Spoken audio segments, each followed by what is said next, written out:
Here we are going to be answering some more questions using our quadratic models. This one is about driving. A study compared the speed and the average fuel economy for cars. The fuel economy for 20, 40, and 60 miles per hour is 25, 30, and 28 miles per gallon respectively. Find a quadratic model. By the way, a quadratic model is, or your model is typically going to be some sort of equation. This quadratic model is going to be a quadratic equation in standard form for the data. As a reminder, let's go ahead and write the quadratic standard form. The quadratic standard form is ax squared plus bx plus c. We need to find a, b, and c. Alright, first thing it's asking, independent quantity. Independent quantity is what we put into it. We're going to put into this what we have control over, what we can change. This is pretty obvious. When I'm in the car, can I go and set my miles per gallon? No. What can I do to change the miles per gallon? Well, I can drive faster, I can drive slower, I can drive really fast, I can drive really slow. I can creep along or I can go really fast. I can control my speed. So independence, what we control, it has an effect on my other variable. My independent quantity is going to be my miles per hour. That means my dependent quantity is going to be my MPG, my miles per gallon. My miles per gallon is going to depend on my miles per gallon. You need points. We're going to do a quadratic regression with the calculator.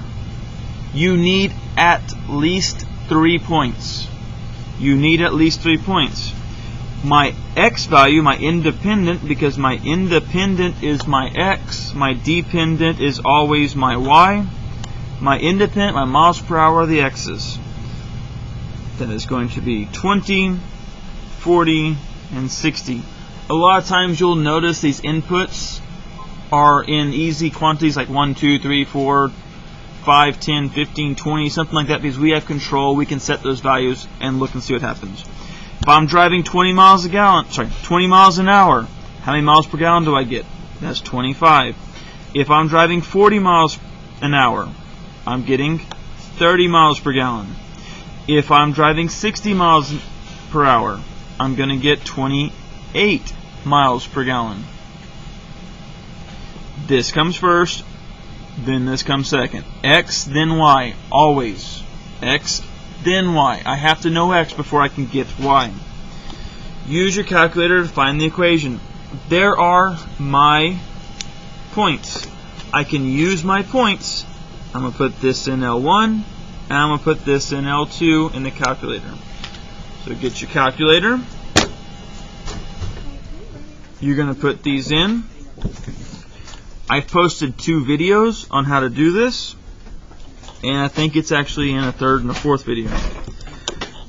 Turn it on. My suggestion is always to clear the calculator. Clear the calculator second plus 712. Just make sure it is completely cleared. Start afresh. Put this in. We can go to stat. My stat button is right here, right below the delete key. And I'm going to edit. Edit is going to allow me to put these values in.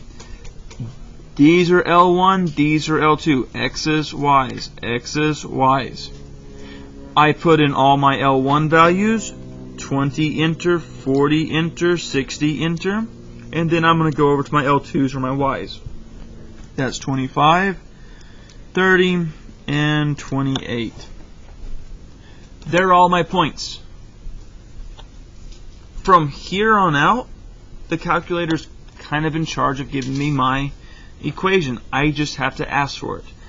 To ask for it, I'm going to go back to stat, and I'm going to go over to calculate. I know I'm doing a quadratic regression. It tells me. If you want to plot the points, you'll see that they have some sort of U shape, and that'll also give you a clue that, hey, this is quadratic. So we're going to go down to quadratic regression. This is the 5th one down in your calculator. Press enter, and again you see here, my X is my L1, Y is your L2. That's what this means right here. That's my X's, that's my Y's, independent, dependent. Since we will be using this later, I like to use this store feature. This store feature means that we can get this equation we're going to create and put it in the calculator to keep it for later. It's a copy and paste. It's this cheap old calculator's way of copy and paste. So what we're going to do for store regression equation is we're going to go to this vars key. We're going to press that vars key and go over to y vars, because we're going to put this, and go to function, into y1. So all we have to do is press table, and it'll get us this new data once we have it. And there it shows you, confirms, store regression equation in y1. Store regression equation in y1.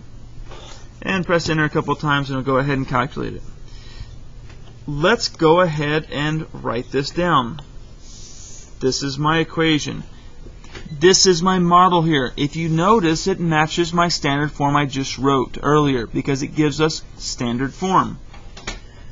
My standard form for this, I'm going to go y is equal to, by the way, y is my miles per gallon, so my miles per gallon is equal to negative 0.00875. That's my A value. Side note, for this A value, it's negative. What does that tell me if my A value is negative? It means it's going to open down. My U shape is going to open down. It is definitely, the absolute value of this is definitely less than 1, between 0 and 1. That means it's also going to be very wide, opened up. It's going to be vertically compressed because it's wide. Okay, then I'm going to include my x squared. Then I'm going to go with my b, which is 0.775x, and then plus 13. Alright, I'm going to set this to the side for now. I'm not clearing it, not changing anything. I'm going to set this to the side. Graph in your calculator. Describe the windows or identify the following. Okay, x min, x max, x scale. Actually, I'm going to use the calculator and show you what this looks like, what we're going to change. I'm actually going to go, but even though I don't like to always go to graph, I'm going to go to graph now. And we're going to look at it. You can't see much of my equation. You can't see much of my equation in here. We need to be able to see what the information we need. If you look up in the future, this is what I want. I want only quadrant 1. Remember, when I'm on a coordinate grid, this is quadrant 1, 2, 3, and 4. It goes counterclockwise. I only want 1. Typically, in a real situation, you only want positive. You only want quadrant 1. Positive independent values, positive dependent values. For example, can my miles per hour be negative? No. Can my miles per gallon be negative? No. You can't drive the car and it make gas. Can't be negative. So that's what we're going to do. We need to fit these in there. I really, really, really like the table. So I'm going to go over to the table.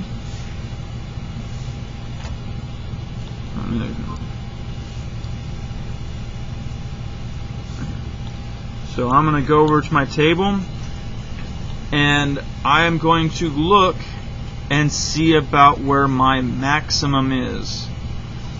My y values keep increasing.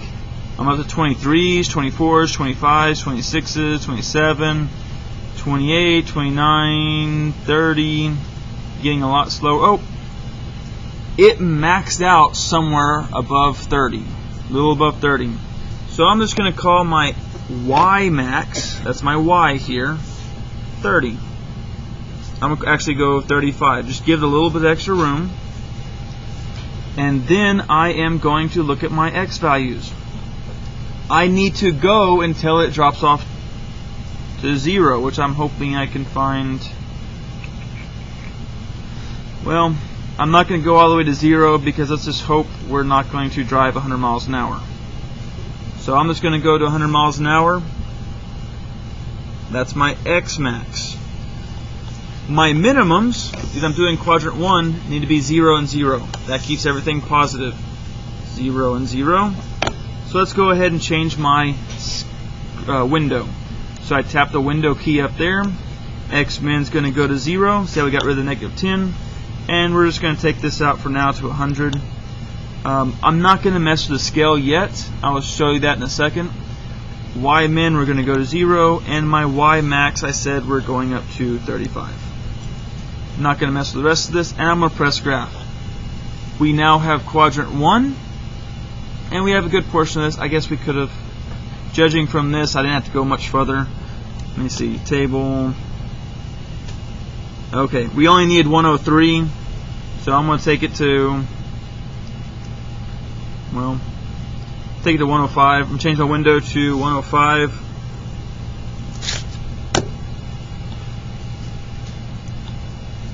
Graph, we should get all of quadrant 1 in there at this point. There we go. So that gets us the window to where we see everything in here. Now, what I want to do is let's talk about that scale. My scale is represented by this X scale and Y scale. Watch what happens when it's, let's do the Y first. When I say my Y scale is 5. Go back to my graph. Look what I have here on my y-axis. Let me zoom in a little bit. 5, 10, 15, 20, 25, 30, 35. That was my maximum. That's 35. You can see this a little over 30 at that point. That's what this changes. It changed these steps so you can look at this and see this a little bit better. My X scale is 1. So from here to here are 103 lines. All the way over here, there should be like 2 extra right here. It's just a solid line because you can't tell. So let's change that to something a little bit easier to see. Let's change it to 5 and see how that looks. Oh, I can now count those.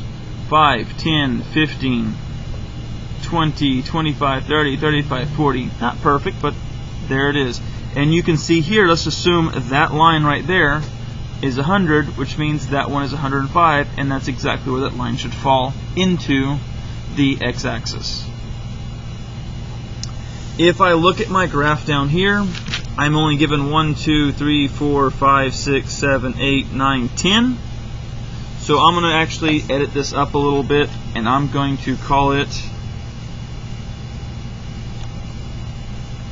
my x scale of 10.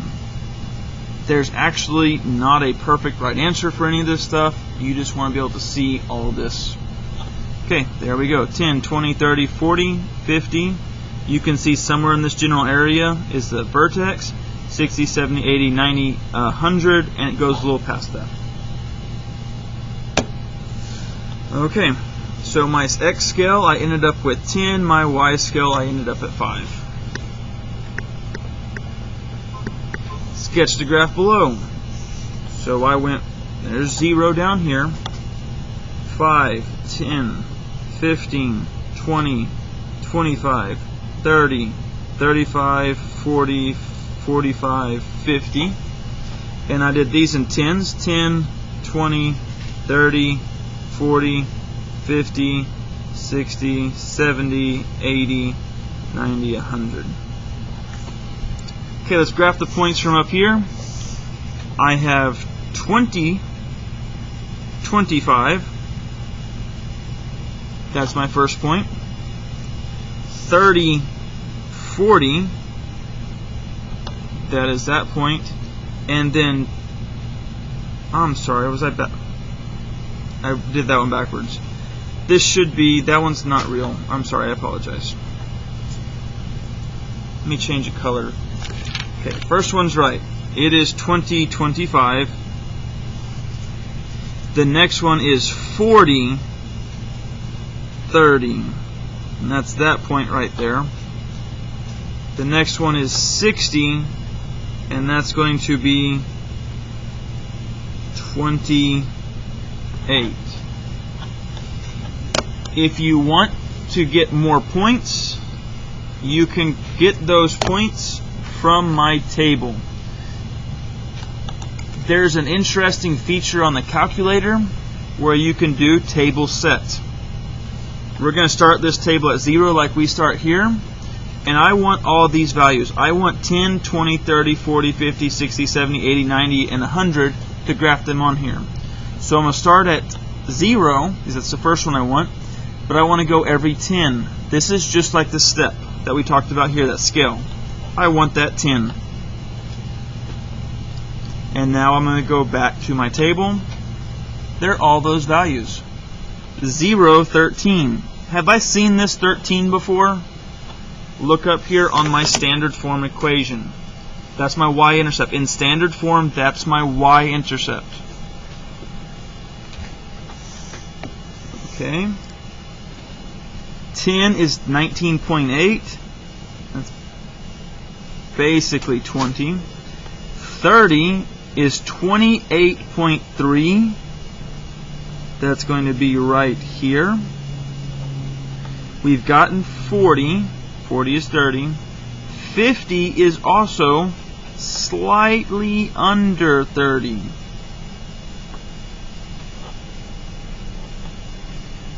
We have 60. 70 is 24.3.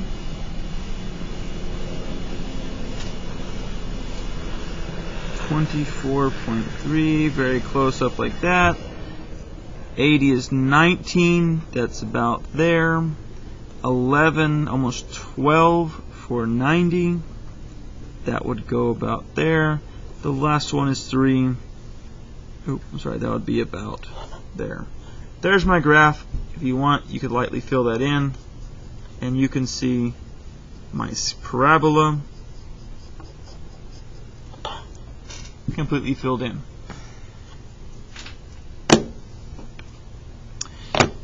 What is the vertex? Here's the interesting thing about this vertex. If I look in the table, let me go back to, let's change my table set back to 1. And I know my vertex is somewhere around 40, so I'm just going to start it at 40. And I go to my table. Getting higher, my vertex is somewhere here around 44. I don't know the exact answer because there's not symmetric points. So it's somewhere around these. I'm going up and I start going down here. So between the 43 and the 45, I've hit a maximum. So I get 0.14, 0.16, back down to 0.15. I don't know the exact value there. So I have to solve for that if I want to get it. I'm not going to go in that much detail for this. Well, let me kind of break it down what you want to do. My axis of symmetry, my x value, is negative b over 2a. That's these numbers here. So to find my x value, I'm going to say negative 0.775 divided by 2 times negative 0.00875. I don't want to do that. So that's what you do. That would be the x value for that, and then you'd plug that into here for x and get the y value. I'm not going to do all that. We're going to round it a little bit. We're going to say 44 and 30.16.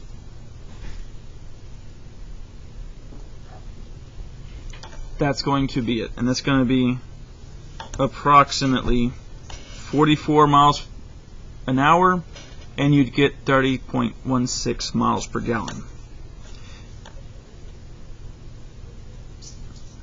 What this represents is best or maximum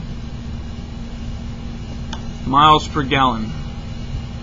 That's the ideal. If you want the best miles per gallon, you would drive 44 miles per hour. Now the x-intercept. My x-intercept, again, we could solve for it. We could set this equal to 0 and solve for it, which we're going to do more of in 2 weeks. But for now, we're just going to look at this. Let me change my table. I know it's about 103. And by the way, if you want to stop it, you press the on button. It'll stop what your calculator is doing, so you can go on. Oh, what'd I do? Oh, 102. I want the step to be 1. There's my table. So it is somewhere between 102 and 103. So it's very, very close to 103. So I'm just going to say 103. That's my x-intercept. And theoretically, what happens at the x-intercept is you're getting 0 miles per gallon, which can't really happen. Okay, now we're going to predict the future. If I predict the future, if I was driving 70 miles per hour, I want to know if I'm driving 70 miles per hour, what kind of fuel economy would I get? So I'm going to go over here. I'm going to go to my 70 on my graph, and I'm going to look up here. That's how much miles per gallon I'm going to get. So this is my miles per gallon, MPH, miles per hour, and this is my MPG, my miles per gallon. And I take this and I look across on my graph, and I see I'm getting about 24 point something. I can always go back to the table and find that value again. So I'm going to plug in 70 at my start, go back to my table, and at 70 I'm getting 24.375. So 2 places you can get it. You can get it from the table by going to 70 miles per hour and getting your miles per gallon out. Or you can pull it out of the table, the graph, and get it that way. This is a lot more exact. This is very close.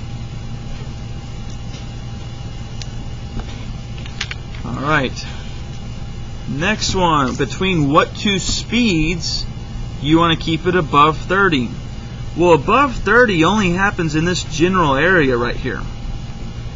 So what I want to do is I'm probably just going to look in the calculator, and we know that's around 44. If I'm keeping it above 30. Alright. If I'm going the other way, my largest number is 48. So I got to keep it above below 48 and above, where does it drop under? Alright, so 40 is the minimum. So to get 30 miles per gallon, at least I need between 40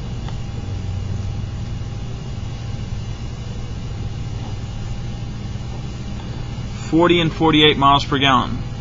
Another way you could write this in our notation, 40 to 48 miles per gallon, or from Algebra 1, 40 less than or equal to x less than or equal to 48. All these need the same things. Here's our interval notation. Here's what we're used to from Algebra 1. This is how we would say it in regular English. Alright, if your low fuel light comes on, that means you're low on gas. You want to make sure you make it home. What's your best speeds to drive at? I would say it's this. This is probably the best speed to drive at. Something in this range. Or if you want to be more specific, 44 miles per gallon because that is our best miles per gallon. That's our max. That's how we get the farthest. Domain for the situation. Domain for the situation I've already done here. That's this x min, x max. My domain for this situation would be basically 0 to, what did we say this was, 102, 103. My range, and that is your smallest x for your situation to your largest x, and that crosses back again. It done to at a 102-ish, 103-ish. My range for the situation is my smallest miles per gallon, my y values here. Smallest is going to be 0. Most real situations, almost all of them will have 0 and 0 as the beginning. And we hit a maximum of around 30.16. We do the inclusive things because we include those numbers because we can hit them, I guess. Domain for the function. Domain for these functions is always negative infinity to positive infinity. My range for the function is actually going to be very, very similar to this. But instead of 0, it's going to keep going. This is going to be going down forever. This would be going down forever. So that's going to be negative infinity because it's going to go on forever. Not that. Negative infinity, and it's going to go to that same maximum, which is 30.16. And that is inclusive because we can hit that point. Okay, just one more time. Real situation. Independence, what we have control over. Dependent quantity is what we get out. X is independent, Y is dependent. Plug at least 3 points into the calculator. Quadratic regression gets us this equation. We store it in Y1, and we use mainly the table to get better numbers, and we can figure out all these values down here by looking at the table. My x min, x max, all this scale stuff changes how it looks in the graph, so we can get it and it matches our graph down here. We change this to tens, so it looks like this, and we change this to 5, so it matches a little bit better that way too. And the x min, x max are basically what our domain for the situation is going to be.